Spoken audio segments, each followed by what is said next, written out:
pessoal! Hoje finalmente vamos começar a falar aqui de filosofia da Idade Moderna.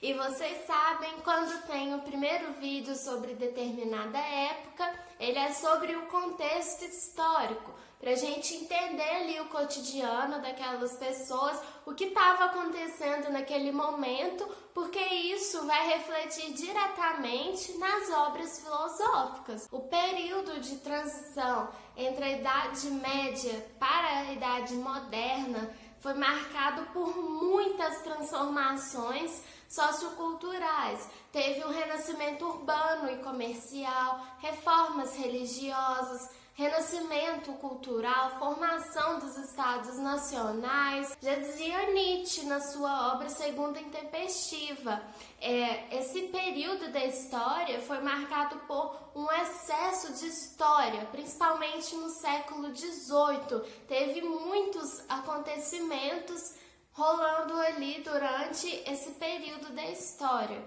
Então hoje vamos falar um pouquinho sobre cada um deles e entender o que a filosofia tem a dizer sobre isso. No século X começou o que chamamos hoje de Baixa Idade Média. É o período ali que o feudalismo começa a sofrer crises. No século X começou ali um momento de paz na Europa. Não estava sofrendo muitas invasões, surgiram novas técnicas na agricultura, a produção dos alimentos aumentou, a população aumentou. E nesse momento a população aumentou muito, gente, muito mesmo. Os feudos começaram a ficar pequenos ali para aquele tanto de gente que estava surgindo. Então, muitas pessoas começaram a ir para a cidade e fazer comércio. Lembrando que as cidades não deixaram de existir na Idade Média. Elas apenas perderam sua importância, porque os povos foram para a zona rural. Então, os comerciantes, pensa aqui comigo, os comerciantes estavam aumentando, o comércio estava crescendo, mas em cada cidade ali que eles iam, tinha uma moeda diferente. Então, cada viagem, praticamente toda viagem que eles faziam, eles tinham que trocar de moedas. E os reis viam uma oportunidade ali. Eles pensaram, olha, se eu juntar essas cidades aqui e formar um único reino, vai ter uma única moeda. Eu vou ter o apoio desses comerciantes, porque os comerciantes vão preferir ficar aqui nesse reino com uma moeda só, e o comércio vai crescer, a economia desse reino vai ficar forte, e eu vou ter o apoio desses comerciantes. Então, nessa ideia aí, foi começando a surgir a formação dos estados modernos. Por que eu tô falando disso tudo? Porque com a formação dos estados modernos, a política vai voltar a ser assunto discutido na filosofia. Então vai surgindo ali várias obras. Nicolau Maquiavel vai escrever a obra O Príncipe, falando sobre um realismo político, onde ele vai separar a moral de política. Vai surgir os contratualistas, né? Thomas Hobbes falando ali sobre um Estado absolutista e forte. O segundo contratualista, o John Locke, falando que o Estado devia priorizar os direitos individuais. E chega um terceiro contratualista, o Rousseau, denunciando as desigualdades sociais. Então, aos poucos foram surgindo obras sobre a política. No século XVI ocorreram as reformas religiosas, a luterana, a calvinista e a anglicana.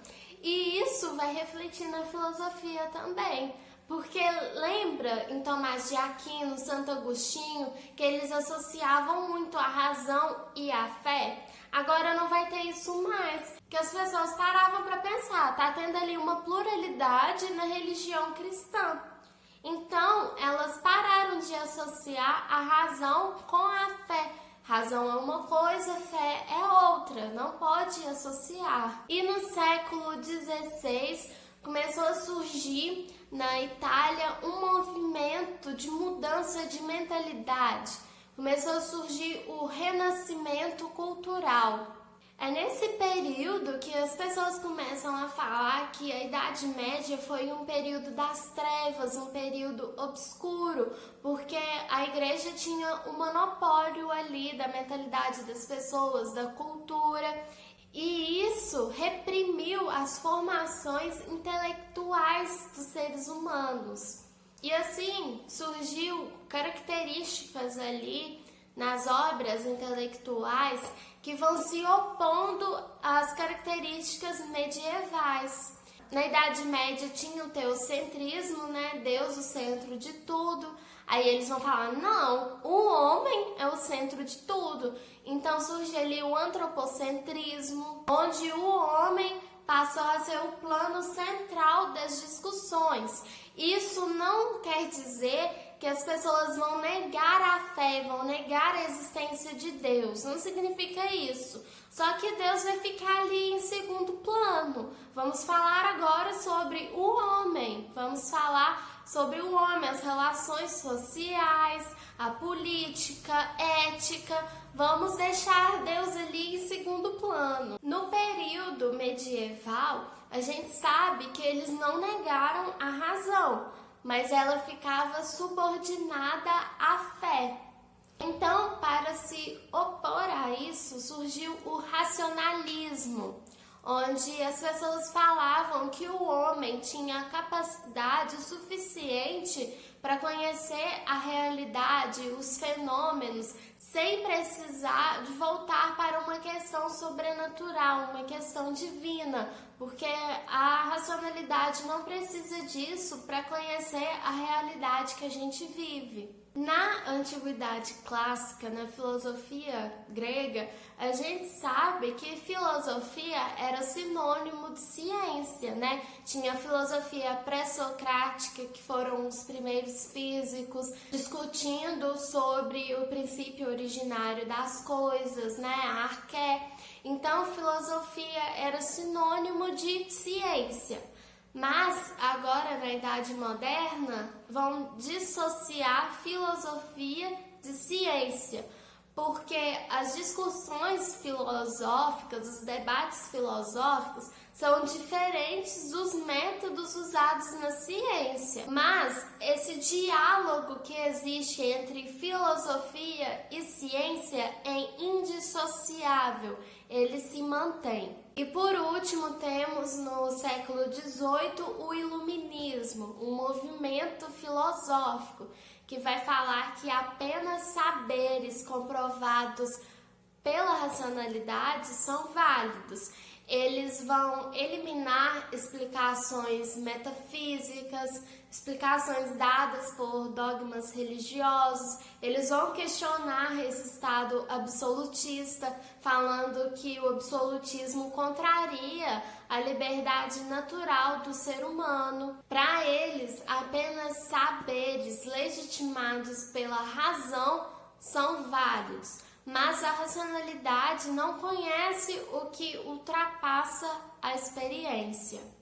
E esse foi o vídeo de filosofia dessa semana. Não esqueça de dar like nesse vídeo, de se inscrever no canal, ativar o sininho para não perder nenhuma novidade aqui no canal. E até segunda-feira com mais um vídeo de história.